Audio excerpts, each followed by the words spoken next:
पति पत्नी के अटूट संबंधों को दर्शाती यह कथा बहुत ही रोचक है। मेरा दावा है आपने यह कथा आज से पहले कभी नहीं सुनी होगी।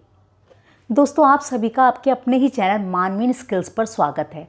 अगर आपने अभी तक इस चैनल को सब्सक्राइब नहीं किया तो प्लीज़ सब्सक्राइब कर लें। महान राजा उत्तानपाद की 2 पत्नियां थीं, सुरुचि और सुनीति। सुनीति के पुत्र का नाम ध्रुव था और ध्रुव की कहानी तो हम सभी जानते हैं, जो नक्षत्र बनकर आसमान में चमकते हैं। परंतु यह कथा राजा की दूसरी पत्नी सुरुचि के पुत्र उत्तम की है। उत्तम बहुत ही परोपकारी और सहृदय राजकुमार था। उसका विवाह बभ्रू कुमारी बहुला से हुआ। बहुला बहुत ही रूपवती थी, परंतु वह बहुत ही कठोर हृदय और क्रूर स्वभाव की स्वामिनी थी। पिता की मृत्यु के बाद राजकुमार उत्तम राजा बने। वो एक बहुत ही न्यायप्रिय, सदाचारी और धर्मपरायण राजा थे। वो अपनी प्रजा से बहुत प्रेम करते थे और उसका बहुत ध्यान रखते थे। राज्य में सभी सुखी थे, परंतु सब तरफ सुख बांटने वाला यह राजा स्वयं बहुत दुखी था।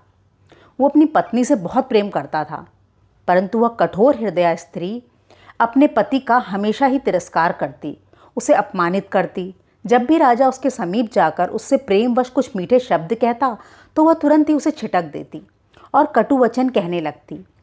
राजा ने उसका प्रेम पाने का बहुत प्रयास किया, परंतु उस स्त्री के मन में प्रेम के स्थान पर उपेक्षा व रोष ही रहता।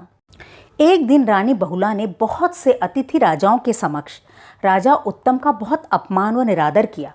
राजा ने दुखी और अपमानित होकर अपने एक सैनिक को बुलाकर कहा, इस दुष्ट स्त्री को कहीं दूर जंगल में छोड़ाओ, मैं अब और इसका मुख नहीं देखना चाहता।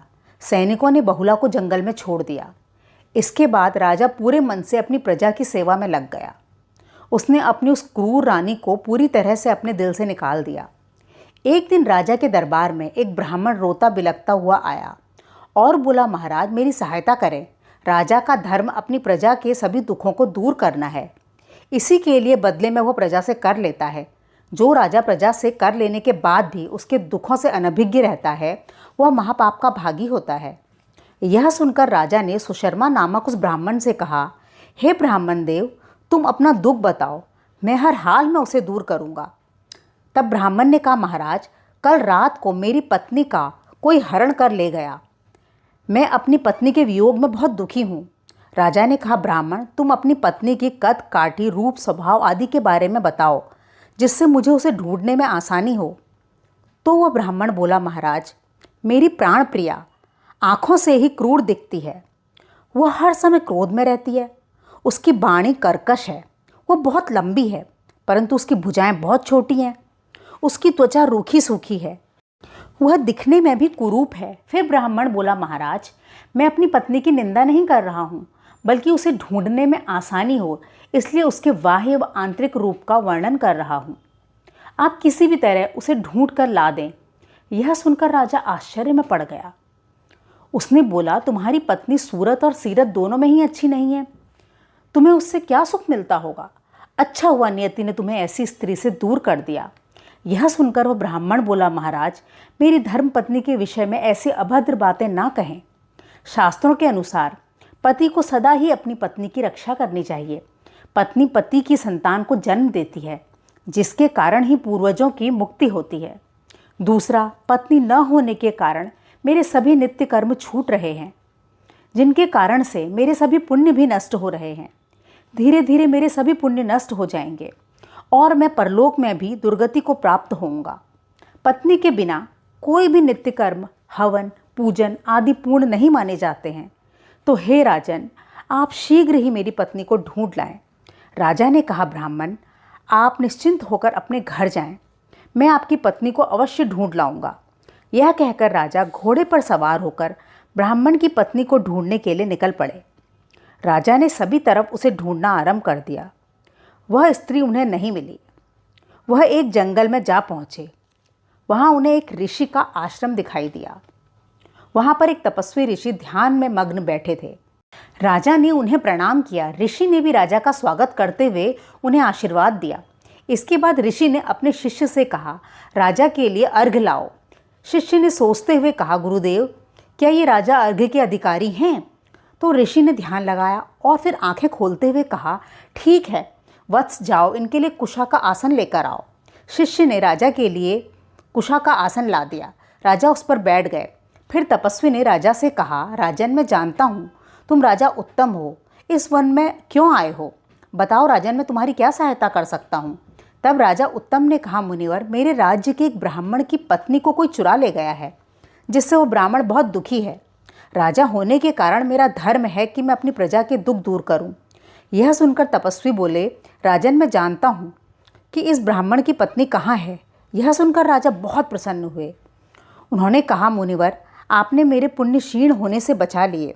जिस राजा की प्रजा में एक भी व्यक्ति दुखी होता है, वह राजा पाप का भागी होता है। इसके बाद उसने कहा, मुनिवर, मेरे मन में एक और शंका है, इसका भी निवारण करें। आपने और आपके शिष्य ने मुझे अर्घ्य देने से मना क्यों किया? मैंने ऐसा कौन सा महापाप किया?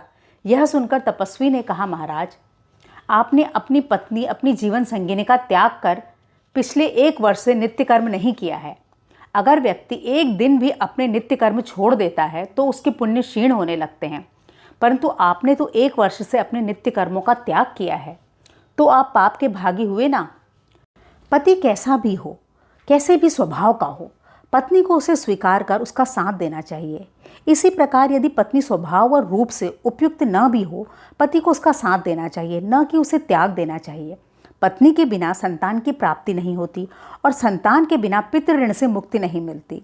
बिना पत्नी के कोई भी धार्मिक अनुष्ठान पूर्ण नहीं माना जाता और अपनी पत्नी की रक्षा करना प्रत्येक पति का प्रथम कर्तव्य है।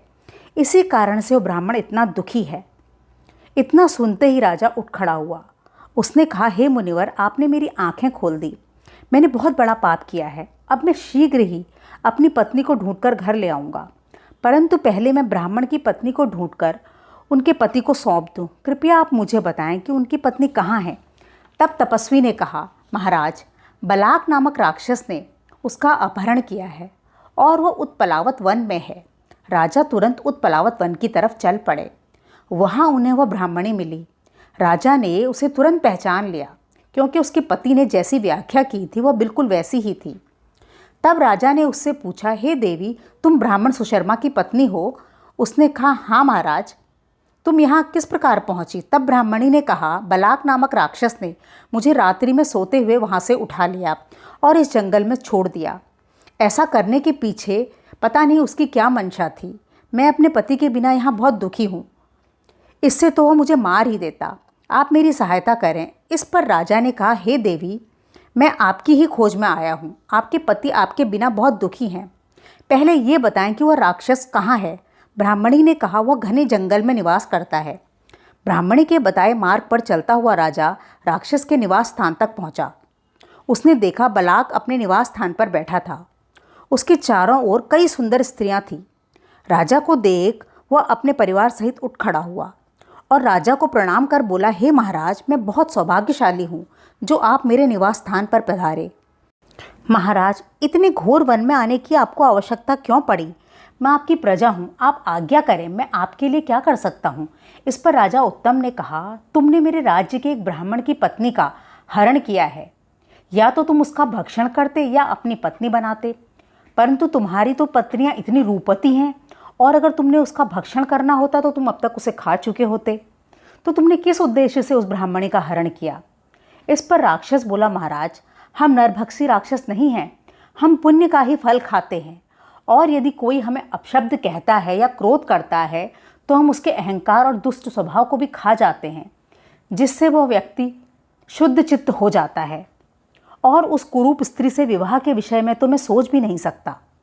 उसका पति सुशर्मा ब्राह्मण सभी वेदों का ज्ञाता है।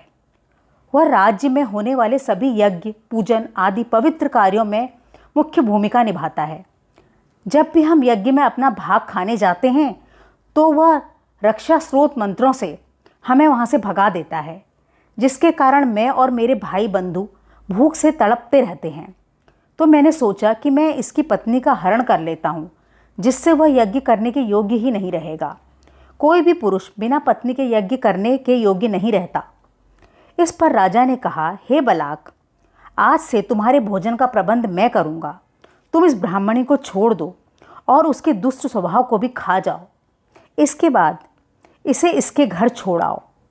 राक्षस ने ब्राह्मणी के शरीर में प्रवेश कर उसके सभी दुर्गुणों को खा लिया। अब वह संपूर्ण गुणों से युक्त थी और अपने पति के वियोग में विलाप करने लगी। इसके बाद राक्षस ने ब्राह्मणी को उसके पति के पास छोड़ दिया। फिर बलाक ने राजा उत्तम से कहा, महाराज मैं आपकी और क्या सेवा कर सकता हूँ। राजा ने कहा, बलाक अब तुम जाओ, मुझे जब भी तुम्हारी आवश्यकता होगी मैं तुम्हें याद कर लूँगा। इसके बाद राजा उन्हीं तपस्वी ऋषि के आश्रम में जा पहुँचे और उनसे बोले, महाराज मैंने अपनी पत्नी का परित्याग कर बहुत बड़ा पाप किया है, अब मैं उसे कहाँ ढूंढूं। इस पर ऋषि ने कहा, राजा आप चिंता न करें, वह इस समय रसातल में है और अभी तक भी पवित्र है। इस पर राजा को आश्चर्य और प्रसन्नता दोनों हुई। उन्होंने कहा, महाराज मेरी पत्नी पाताल लोक में कैसे पहुंच गई। तपस्वी ने कहा, जिस समय तुमने अपनी पत्नी को वन में छोड़ दिया था उस समय वहां नागराज कपोत नाम का एक पुरुष था। वह तुम्हारी पत्नी की सुंदरता देखकर उस पर मोहित हो गया और उसे उठाकर पाताल ले गया। वहां नागराज की पत्नी मनोरमा और पुत्री नंदा भी थी। नागराज बहुला से विवाह करना चाहता था। पिता की मंशा जानकर उसकी पुत्री नंदा ने बहुला को अपने अंतःपुर में छुपा लिया। नागराज ने अपनी पुत्री से बार बार बहुला के विषय में पूछा, परंतु नंदा ने कोई भी उत्तर नहीं दिया, जिससे क्रोधित होकर नागराज ने नंदा को गूंगी होने का श्राप दे दिया। हे राजन, तुम्हारी पत्नी अभी भी नंदा के संरक्षण में है और पवित्र है। यह सुनकर राजा बहुत खुश हुआ। राजा ने तपस्वी से कहा, हे मुनिवर, मैंने अपने विवाह के बाद से ही अपनी पत्नी बहुला का बहुत ध्यान रखा। हमेशा जो भी उसे प्रिय था वही उसे लाकर दिया। उसकी हर इच्छा को अपनी इच्छा मानकर पूर्ण किया। उसे प्राणों से भी अधिक प्रेम किया। फिर भी वह मुझसे प्रेम क्यों न कर सकी, इसका क्या कारण है। तब तपस्वी ने कहा, राजन जब आपका विवाह हुआ उस समय सूर्य मंगल शनि की तुम्हारे ऊपर व बृहस्पति की तुम्हारी पत्नी के ऊपर दृष्टि थी। उस समय चंद्रमा और बुध भी उसके ऊपर अनुकूल व तुम्हारे ऊपर प्रतिकूल थे। इसी कारण से वह तुमसे सदा असंतुष्ट रहती थी। अब तुम अपनी पत्नी को पाताल लोक से ले आओ और सभी प्रकार के धार्मिक अनुष्ठानों को पूर्ण करो। राजा अपने राज्य लौट आया। वह ब्राह्मण राजा का आभार प्रकट करने महल में आया। उसने राजा से कहा, हे महाराज, अब मैं सभी प्रकार के यज्ञ आदि करने के योग्य हूँ। इस पर राजा ने कहा, परंतु मैं बिना अपनी पत्नी के किसी भी धार्मिक अनुष्ठान के योग्य नहीं हूँ। फिर राजा ने ब्राह्मण को अपनी पत्नी के पाताल में होने की बात बताई। ब्राह्मण ने कहा, महाराज यदि महारानी जीवित हैं और पवित्र हैं तो आप तुरंत उन्हें वहाँ से ले आएं और फिर सभी प्रकार के धार्मिक अनुष्ठानों को पूर्ण करें। तब राजा ने दुखी होकर कहा, हे ब्राह्मण, मैं अपनी पत्नी से बहुत प्रेम करता हूँ, परंतु वह मेरा सदा ही तिरस्कार करती है। उसके मन में मेरे लिए सम्मान व प्रेम है ही नहीं। यह सुनकर ब्राह्मण ने कहा, महाराज आप चिंता न करें, इसके लिए मैं मित्रविंदा यज्ञ का अनुष्ठान करता हूँ, जिसके कारण महारानी भी आपसे उतना ही प्रेम करने लगेंगी जितना आप उनसे करते हैं। ब्राह्मण ने अनुष्ठान आरंभ कर दिया। एक एक कर 7 यज्ञ किए। यज्ञ पूरा होने पर उसने राजा से कहा, महाराज अब महारानी के मन में भी आपके लिए असीम प्रेम उत्पन्न हो गया है। इसके बाद राजा ने बलाक नामक उस राक्षस का स्मरण किया। वह तुरंत राजा के पास आ पहुंचा। राजा ने उससे कहा, हे बलाक, मेरी पत्नी बहुला को नागराज कपोत पाताल ले गया है और वह उसकी बेटी नंदा के संरक्षण में है, उसके अंतःपुर में है। तुम वहाँ जाकर उसे ले आओ। बलात् राक्षस वहाँ गया और बहुला को वहाँ से ले आया। बहुला, जिसके मन में अपने पति राजा उत्तम के लिए असीम प्रेम भर गया था, राजा को देखते ही उनसे लिपट गई और रोने लगी। राजा भी भावुक हो उठा। दोनों ही के आंखों से अविरल आंसुओं की धारा बहने लगी।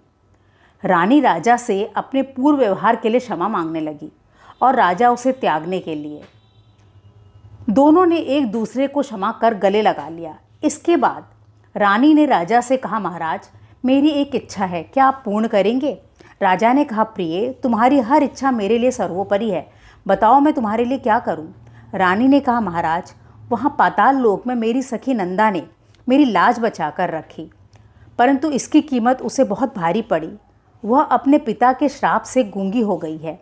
राजा ने तुरंत सुशर्मा ब्राह्मण को बुलाया और उसे सारी बात बताई। सुशर्मा ने कहा, महाराज आप चिंता ना करें, मैं सरस्वती तृष्टि का जप करूँगा, जिससे महारानी की सखी की वाणी लौट आएगी। और उसने सरस्वती तृष्टि का अनुष्ठान आरंभ कर दिया। कई दिनों के जप के बाद नंदा की आवाज़ लौट आई तो उसे बहुत विस्मय हुआ। उसने पाताल में निवास कर रहे ऋषि गर्ग से पूछा तो उन्होंने बताया कि बहुला के पति राजा उत्तम ने सरस्वती दृष्टि का अनुष्ठान करवाया है ताकि आपकी वाणी लौट आए। यह सुनकर नंदा की राजा उत्तम व बहुला से मिलने की बहुत इच्छा हुई और वह उनसे मिलने आ पहुंची। बहुला और नंदा एक दूसरे से मिलकर बहुत प्रसन्न हुई। बहुला और राजा उत्तम को एक दूसरे के साथ खुश देखकर नंदा पुनः नागलोक लौट गई। तो दोस्तों, कैसी लगी आपको यह कहानी? अगर अच्छी लगी हो तो प्लीज़ कमेंट करके ज़रूर बताएं। धन्यवाद।